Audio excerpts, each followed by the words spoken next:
వందనాలండి. ఈరోజు మార్చి 4వ తారీఖున క్రీస్తును మహిమపరచుట ఎవరు అలా చేశారో ఒకసారి జ్ఞాపకం తెచ్చుకుందాం. యోహాను 3:30లో బాప్తిస్మిచ్చే యోహాన్ అనే మాట ఒకసారి జ్ఞాపకం చేసుకుందాం. ఆయన హెచ్చవలసి ఉన్నది, నేను తగ్గవలసి ఉన్నది. యేసుప్రభు మార్గం సరళం చేయుటకు దేవుని యొద్ద నుండి పంపబడిన బాప్తిస్మిచ్చే యోహాను రాజాది రాజైన యేసయ్యను అత్యధికంగా హెచ్చించాడు. మలాకీ ప్రవక్త ప్రవచించినట్లుగా యోహాను వచ్చి నీతి సూర్యుని ఆగమనం గురించి ప్రకటించి దేవుణ్ణి గణపరిచే వారికి మాదిరిగా నిలిచాడు. మలాకీ 4:2లో అతని గురించిన ప్రాఫెసీ కనపడుతుంది. బాప్తిస్మిచ్చే యోహాను యేసుక్రీస్తుని గురించి తన శిష్యులకు పరిచయం చేసి ఆయన హెచ్చవలసి ఉన్నది, నేను తగ్గవలసి ఉంది అని వివరించాడు. తన శిష్యుల్లో కొందరు తనను విడిచిపెట్టి ప్రభువును వెంబడించినా ఆందోళన పడకుండా ప్రోత్సహించాడు. బాప్తిస్మిచ్చే యోహాను తన పరిచర్యను ఆరంభించినప్పుడు మలాకీ ప్రవక్త ప్రవచించిన నీతి సూర్యుడు అతనే అని అనుకున్నప్పుడు అతను మర్యాదకరంగా కాదని చెప్పి తన పెళ్లి కుమారుని స్నేహితునిగా పరిచయం చేసుకున్నాడు.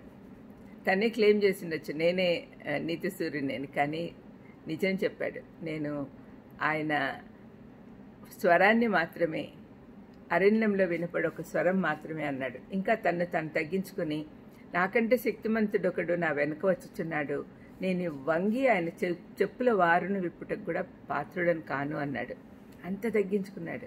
ఎందుకంటే దేవాది దేవుడు దిగి వస్తుంటే ఆ విషయం అందరికీ ప్రకటించడానికి దేవుడు అతనికి ఇచ్చిన గొప్ప అవకాశాన్ని బట్టి సంతోషించాడు. అయితే ఆ అవకాశాన్ని దుర్వినియోగం చేసుకోకుండా తను ఏ పని నిమిత్తం వచ్చాడో అదే చేశాడు. దేవుని చేత పిలువబడ్డం అంటే చాలా గొప్ప విషయం. అంతేకాకుండా పరలోకం నుండి పంపబడినవాడు అని యోహాన్ గురించి రాయబడింది. బాప్తిస్మిచ్చే యోహాను మనసులోనూ మాటలోనూ యేసుక్రీస్తు మాత్రమే ఉన్నాడు. తానే పని నిమిత్తము పంపబడినాడో ఆ పని మాత్రమే చేశాడు. తన కొరకు తాను ఏ ప్రాముఖ్యత గుర్తింపు కోరుకోలేదు, కానీ క్రీస్తును మాత్రమే మహింపరిచాడు. మార్కు 1:6లో యోహాను ఒంటె రోమముల వస్త్రమును మొల చుట్టూ తోలు దట్టియు ధరించుకునేవాడు, అతడు అడవి తేనెను మిడతలను తినువాడు.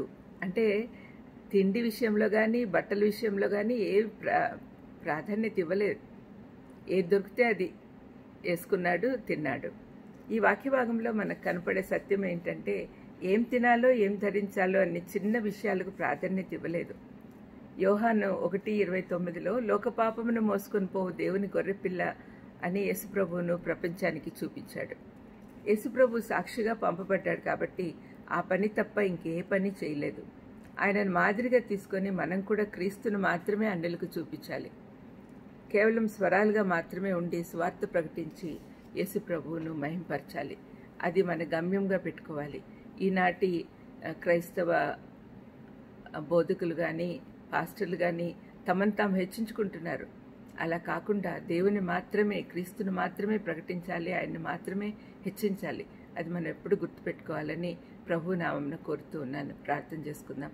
దయమైడ యేసునాయన స్తోత్రం. ప్రభా తండ్రి, మిమ్మల్ని మాత్రమే హెచ్చించాలనే విషయం పదే పదే మేము జ్ఞాపకంలో పెట్టుకునే దానికి సహాయం చేయమని యేసుక్రీస్తు నామమున వేడుకొంచున్నాం తండ్రి. ఆమెన్. God bless you.